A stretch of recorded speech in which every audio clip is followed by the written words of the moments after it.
Hi, Jerry Corley, standupcomedyclinic.com. You ever ask the question, where's the funny come from? How do I make it funny? How do I get it to be really funny? Here's the answer. The genius is in the simplicity.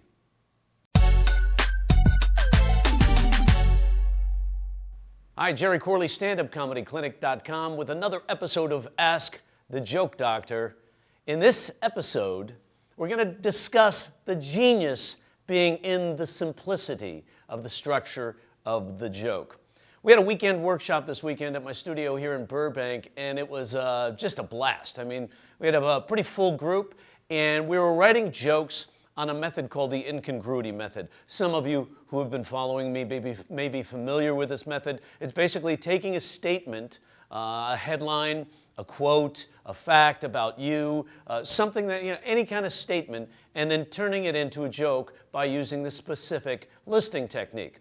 Now, incongruity is a form of a joke that takes two dissimilar ideas that are converging in the statement, and it juxtaposes them and makes the joke. Now, here is the simplicity of this particular type of joke form. By the way, this particular joke form is used by almost every comic out there, or it is used by every comic out there. It is the most commonly used structure in comedy today. Just imposing the conditions of one idea onto another idea and coming up with the funny. Jerry Seinfeld does this by imposing human traits on an inanimate object or an animal. Well, I don't know, what is it with horses? I don't think the horses really know they're racing. I think horses are sitting at the starting gate going, I know there's a bag of oats at the end of this, and I want to get there first. That's as simple as it gets. He imposes the values of humans onto an animal and acts it out. Now, you can do this in various ways. There are different methods to do this. You can just take two dissimilar ideas and converge them. I do this when I state my lineage, my heritage, my ethnicity. I'm Irish and Native American, Irish and American Indian. That's my lineage. So you know pretty much that I have VIP seats waiting for me at any AA meeting, quite frankly. I walk into that meeting, it's like, hey, Running Bear O'Reilly, we have a chair for you in the front row. Simple as that, right? You're taking two dissimilar ideas and converging them. So how does that work with headlines? It can be this simple. And it's so fun to do this in a classroom. Because if you think about it, when we think about comedy, we think, wow, it's sad, they're so good. How do they get that good? That's got to be so hard. And we try to be clever. One of my biggest weaknesses is that I try to be too clever with the writing. I want to show everybody how clever I am. When in reality, the funny is actually in the simplicity of the structure. If you understand the 9 laughter triggers that get human beings to laugh, one of them, as you're aware, is coincidence. Another one is recognition, and another one is incongruity. There are 9. Those are 3 of the 9, but these are very powerful laughter triggers. Coincidence is super powerful, so is recognition, so is incongruity. If you take two dissimilar ideas and show how they are similar, the audience will laugh. Number one reason they laugh is because you're taking two dissimilar ideas and solving a point. Sex is a lot like going to the gym, right? And the audience goes, ooh, how? And the moment you solve that problem with something that's pretty obvious, the coincidental and the recognition laughter triggers kick in. First of all, it's like recognition. We understand having sex, and we understand going to the gym. We see those as two totally separate issues. But when we actually show how similar they are, that's when it snaps on to that kind of coincidence laughter trigger, and we're like, oh, I never thought about it that way. That's so true. So we as human beings, as audiences, love to be fooled, but we hate to be made fools of. So if you do something so simple like a pun or a dumb joke, we fold our arms, or something implausible, we fold our arms and go, yeah, don't try to make a fool out of me. It's like a magician. You see the trap door. It's like you'll fold your arms and go, no, I saw the trap door, dude. You can't fool me. But if you see and what happens when we watch magicians? We're fascinated, right? Wow, how do they do that? It's so amazing. And yet another magician will watch another magician go, oh, I see what he did there. That's the hide the thing before the such and such trick. And I love the way he finessed it. Very nice, right? But because they know the craft. Everybody else doesn't know the craft. They see the genius. You ever have a magician show you how the trick works? And you go, huh, that was simple.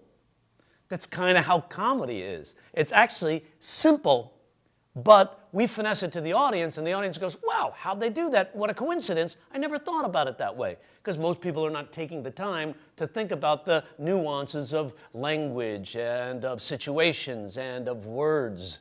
So, and most audiences are super linear. We're taught our whole lives to think in context.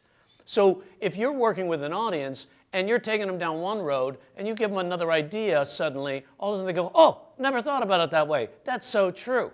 If you've got them doing that, you've got them compelled and you're winning them over. And this is how you win the audience over, with the genius of the simplicity. So let me show you how this works. I'm going to give you a subject. I'm going to give you a headline, rather.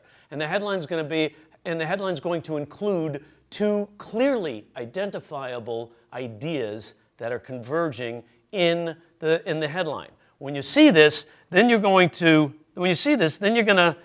get it and know how it works. So understanding the genius being in the simplicity. Let's take a look at this headline. This is in the news. I use this as an exercise in my workshops. So some of you have been to my workshops, will have experienced this exercise, but go with me. Every time you do it new, you come up with brand new ideas, and this weekend was absolutely no different. Somebody came up with something with this particular headline, doing the technique that I had never heard before, and it was genius, but genius in its simplicity, as you'll find out. So we take this particular line. The body of a 40-year-old woman was found in a processing plant for McDonald's restaurants. So think about it. The body of a 40-year-old woman found in a processing plant for McDonald's restaurants. Incongruity as a joke form is when you take two or more clearly identifiable ideas and converge them.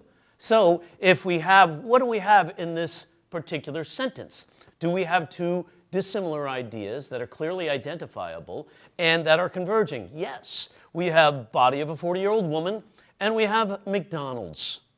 So what you would do in this scenario is you would make a chart, basically a table with two columns. On one side, you'd have everything you can think about dealing with McDonald's. On the other side, everything you can think about dealing with the body of a 40-year-old woman.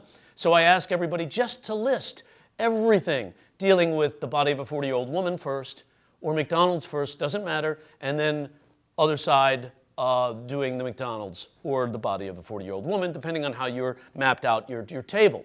So what happens is this, is I give them subcategories. I go, think about people, places, things, words, phrases, cliches, events, and just list everything you can think about dealing with body of a 40-year-old woman. As they're listing it, you're going to come up with stuff, words, phrases, ideas that could fit either literally or metaphorically in the other column. Once you have that idea, you've got the essence of a joke, because you're showing two dissimilar ideas being similar. So in this situation, body of a 40-year-old woman was found in a processing plant for McDonald's restaurants. All you're doing now is trying to associate one with the other. That's the name of the game in this particular joke. Now, we've heard these joke forms before.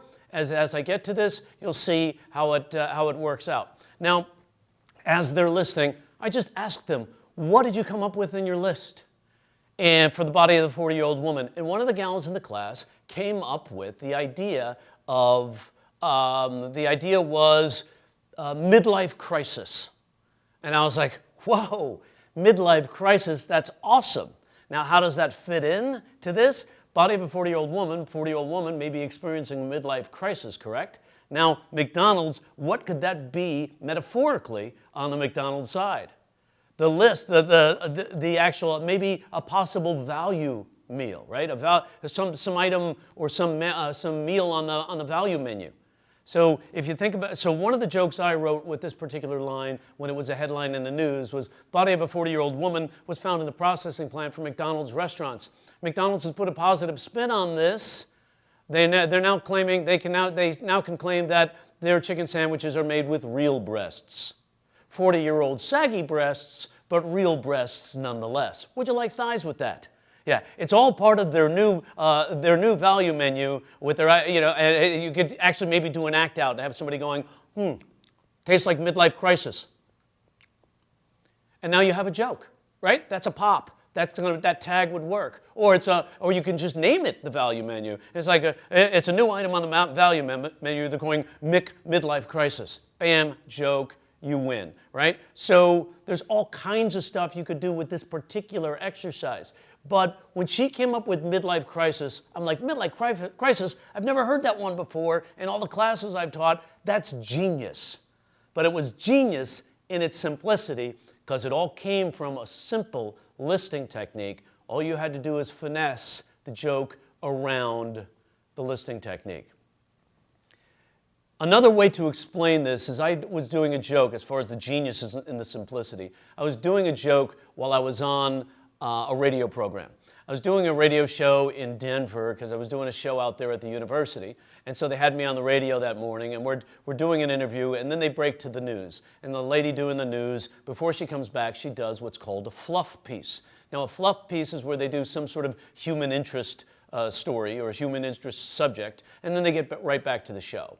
Now, this particular day I was shooting was Friday the 13th. So it was just kind of like this Friday the 13th, right? We just had a Friday the 13th. And she was saying, I don't know, you're superstitious? There's a lot of phobias out there. And she segued somehow from superstitions to phobias. But then she says, did you know there's a fear of having something to your left side called sinistrophobia? And human beings, audiences, we love information, right? We love it, right? So we'll tune in to information. Like if you feel like you're losing the audience, state a fact. Have a joke about it, but state a fact. And then you get, like for example, if I was like with an audience and they felt like they were getting a little distracted, I would just say a state of fact. And the fact might be, did you know a woman's uterus swells to 500 times its normal size during pregnancy? Yeah, isn't that interesting? I find that coincidental because the same thing happens to her temper during PMS. Just a quick joke. Not a laugh fall out of your chair joke, but a joke that will get them recentered and refocused because you gave them information that they probably didn't know. So when you give them information, people love it, they focus. So there's a fear of having something to your left side called sinistrophobia. And so I'm in the studio in the radio listening to this, and I write it down, sinistrophobia. Tried to spell it, I didn't know, I probably misspelled it. But then she goes, there's a fear of having something to your right side called dextrophobia. Now in comedy, I know there's a joke form called the three-way buildup, or the triple. And if you bought my book, Breaking Comedy's DNA, which will be available in a link below, right?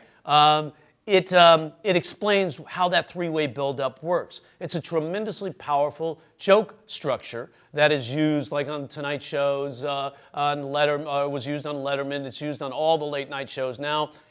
The reason why it's so good is because we love in the human language to talk in threes. Life, liberty, the pursuit of happiness. Do you swear to tell the truth, the whole truth, nothing but the truth? We talk in threes. That's how journalists often report a story, is they'll give you three ideas of what's happening out from where they're reporting before they go back to the studio. So when we are used to hearing the threes, the three-way buildup is that form, 1, 2, 3. So, and the way it works is through what's called pattern disruption. I'll give you two ideas that relate to the story, then one idea that's absurd that still relates to the story, but it's surprising, disrupts the pattern, if you will. So, because it takes two to establish the pattern. So I hear this news gal saying, there's a fear of having something to your left side called sinistrophobia. And I write that down, and I hear, there's a fear of having something to your right side called dextrophobia, and I write that down, and my mind says, there's two, all I need is a third that's a little absurd, but still related to the story, and we have a joke. And so she says, there's a fear of having something to your left side called sinistrophobia. There's a fear of having something to your right side called dextrophobia. And I said, what's the fear of having something behind you? I just blurted that out. What's the fear of having something behind you? What do they call that? Homophobia? And the entire studio started laughing. And then the strobe in the studio starts flashing, which means people are calling in, and everybody now wanted tickets to the show that night. And I think they gave away like 50 tickets that night because probably that one joke, because I came up with it right there. Now, the guy who booked the event was there in the studio with me that morning. And as we're leaving the studio, he goes, "Oh my God, you just thought of that just on the spot? That's genius." I didn't have the nerve to tell him it really wasn't genius. The joke pretty much wrote itself. She wrote the first two parts of the joke. All I needed to do is come up with the third part of the joke that relates to having something behind you. And that's all I blurted out was, what's the fear of having something behind you? Left, right, behind. I said, what do they call that? And that to me just meant homophobia right there. And so he thought that was genius. I knew it was just a simple matter of including one more idea, but I wasn't going to tell him it wasn't genius because I want him, next time he books me, to pay me a little more. If he thinks I'm genius, he's going to think I'm more valuable. So it's all in the simplicity. The genius is in the simplicity. Think about that as you're moving forward. If you enjoyed this video, if you found it valuable, please subscribe. And I'll put a little thing up there that says, please subscribe. Right there, so incongruity. I didn't even use my slides today, but incongruity, recognition, coincidence, ask the joke doctor, and don't forget to subscribe so you can get these videos regularly. I'm trying to put them up as much as possible. I've been so busy I can't always get to it, but I'm trying to make that utter commitment to make sure I try to put one up a week. I want to see if I can hit this goal, and maybe I can bring you more stuff just because I enjoy doing this and putting it out there. And you guys I get great feedback from you, and a lot of people talk about how they enjoy the videos. So please hit subscribe so it puts it out, makes it more popular so other people can see it as well. And you can get the regular updates that come as being a subscriber to my channel at Ask the Joke Doctor. And if you have a question about anything in comedy, please hit me up on Twitter.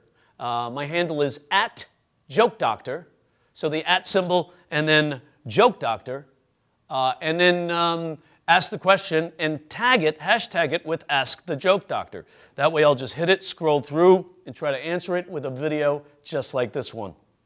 Once again, if you're interested in one of the weekend writing workshops or the 2-day workshops that I have in Vegas or here in Burbank, check my website, standupcomedyclinic.com. There's so much to learn, and there is so much excitement in comedy today, and it can be used at so many different levels, not just clubs, not just colleges, not just cruises, not just corporates. You're going to see there are tons of ways to actually turn comedy into a career. I hope you enjoyed this. Once again, I hope this brought value to your day. My name is Jerry Corley with standupcomedyclinic.com with another episode of Ask the Joke Doctor. And remember, the genius is in the simplicity. Take care. Bye-bye.